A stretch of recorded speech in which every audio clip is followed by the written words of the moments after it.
A Câmara dos Deputados derrubou ontem à noite o decreto da Presidência da República que criou a Política Nacional de Participação Social. A medida ficou conhecida como Decreto dos Conselhos Populares. Agora a questão vai ser analisada pelo Senado, onde o governo tenta reverter a decisão. A sessão durou mais de 2 horas. Com medo de um resultado desfavorável, PT, PCdoB, PSOL e parte do PROS tentaram atrasar a votação. Vamos caminhar o PT, deputado. Vou encaminhar, presidente. Como tantas vezes Vossa Excelência fez aqui na casa, Vamos caminhar o PT. eu faço esse apelo a Vossa Excelência a todos que adiemos por 2 sessões essa votação. Mas todos os demais partidos se uniram à oposição, inclusive o PMDB, da bancada do governo, que tem o maior número de deputados.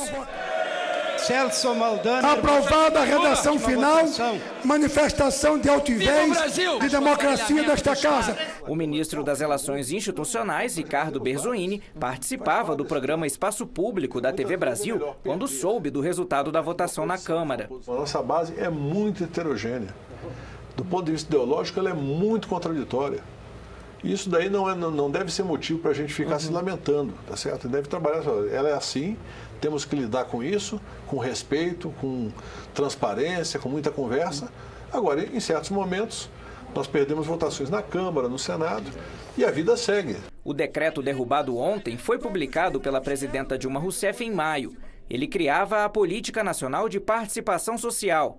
Quem é contrário à medida alega que caberia ao Congresso servir de intermediário entre a sociedade e o governo. Parlamentares também criticam a indicação de integrantes dos conselhos pelo próprio governo. Ora, se já existe uma instância que eu diria de assembleísmo, de consulta popular, para que você vai ampliar ainda mais isso, retirando do Congresso aquilo que lhe é devido? Hoje, o presidente do Senado, Renan Calheiros, disse que os senadores devem manter a decisão da Câmara. Já havia um quadro de insatisfação com relação à aprovação dessa matéria.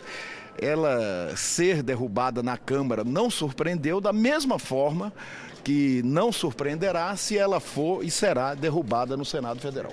Atualmente já existem diversos conselhos populares que foram criados por leis específicas. O mais antigo deles é o Conselho Nacional de Educação, de 1931. O governo alega que quer apenas criar regras iguais para todos e aumentar a participação da sociedade nas decisões. Raimundo representa os usuários no Conselho de Saúde do Distrito Federal.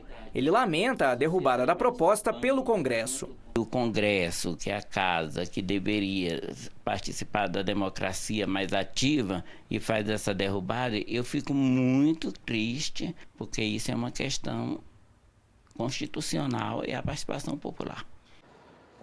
Na votação de ontem, 2 fatos chamaram a atenção. O primeiro é que o presidente da Câmara, Henrique Eduardo Alves, colocou o tema em votação apenas 2 dias depois das eleições, na primeira sessão depois da votação. Além disso, ele forçou bastante, apressou a votação. Qual será a explicação para isso? Eu pergunto ao líder do PT no Senado, o senador Humberto Costa, qual é a explicação que o senhor enxerga para isso? Bem, boa noite. Eu quero resistir a acreditar na ideia, como muitos colocaram, de que seria uma espécie de retaliação do presidente da Câmara por não ter tido o apoio do PT na disputa no Rio Grande do Norte. Eu acho que isso seria um ato de pequenez política, né? E se isso for verdade, acho que o povo do Rio Grande do Norte fez muito bem em não elegê-lo governador. Mas eu creio que não deve ter sido isso, devem ser outras razões. No Senado, a proposta tem chances de aprovação?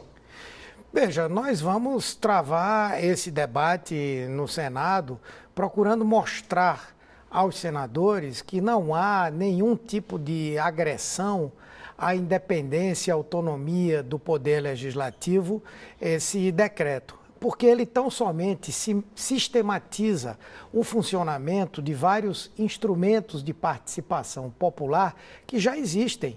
Os conselhos, eles são extremamente antigos. O próprio Conselho Nacional de Saúde teve um papel importante na definição da política contra a AIDS, na definição da criação do SAMU, da farmácia popular. Então, eles já existem. Os conselhos tutelares estão aí, o Conselho Nacional de Educação, a conferência, a 8ª Conferência Nacional de Saúde, que aconteceu em 1986, foi o espaço onde se gerou a criação do SUS. Então, não há nada que atinja a autonomia e a independência do Poder Legislativo. Eu quero registrar que o Repórter Brasil convidou 7 senadores de partidos de oposição para participar do debate aqui com o senador Humberto Costa. Infelizmente, nenhum deles pôde comparecer. Senador, há quem diga que seria uma espécie de bolivarianismo, uma espécie de uma referência ao que acontece, por exemplo, na Venezuela. Como é que o senhor responde a essa? Eu respondo pela mesma linha que falei anteriormente. Todos esses instrumentos já existem. O Congresso Nacional, por exemplo, tem ouvidoria. Nós temos as consultas que são feitas ou pela internet ou que são feitas de maneira presencial para tratar de determinados temas. Isso é muito comum nas agências de regulação. Nós temos várias formas de participação da sociedade que são consagradas já e que nesse decreto tão somente elas passam a formar um sistema, passam a ter uma regulamentação semelhante. E eu acredito que com esses esclarecimentos e também com a participação da sociedade, é importante que aqueles integrantes desses conselhos, dessas estruturas, desenvolvam conosco um trabalho de esclarecimento aos senadores de que, na verdade, não há nenhum comprometimento da autonomia do Congresso Nacional. Pelo contrário, são instituições consultivas do Poder Executivo.